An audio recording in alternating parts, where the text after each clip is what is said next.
So first, there are a few types of due diligence we're gonna do, okay? Let's assume we are buying your land, maybe just to build on it, okay, or to hold it, okay? So what we're gonna do, it's pretty straightforward, okay? First, we're gonna call the environmental department, okay? We're gonna check about the water services in the area, if you do, if you don't have, even if you install well. Okay, we need to call the check about the sewer system, if they have a public sewer system or not. What's the history? Maybe there was like a perk test in the system, if it was approved or if it's failed. Okay, also we need to check about the power, electricity, or internet. Okay, depends on the situation. Okay, so that's about utilities. Also, we're gonna call about, talk to the zoning department. Okay, first we're gonna ask them about what's the zoning. Okay, because most of the people, they don't know. Okay, if it makes sense. Okay, so what we can do, what we cannot do, what restriction they have. Okay, we want to check if there were any permits. Okay, if there were maybe someone tried to do something with this land and it got rejected. Okay, that's something very important for us to know. Okay, so if you are going, so that's may affect our price, okay, or maybe you're gonna just pass on this property. Okay, so it depends what's gonna be the problem.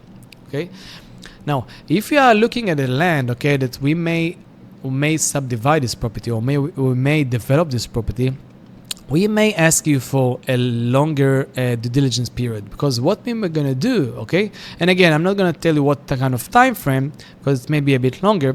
We may to hire a surveyor. Okay, we're gonna ask them to do a survey, like a boundary survey and topographical survey.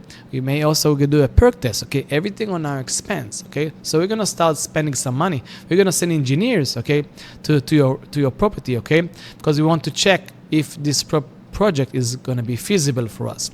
Okay, so this one is gonna take maybe 2 to 3 months.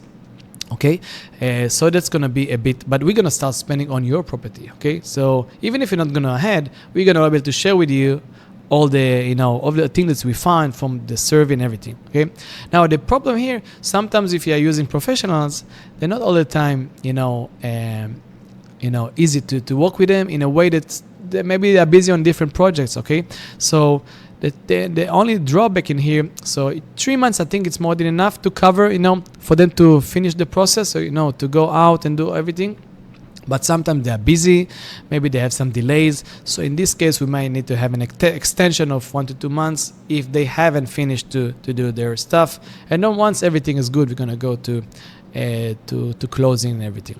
So that's what we are doing this during a due diligence period. Okay, so it's gonna be between 1 week or maybe 3 months.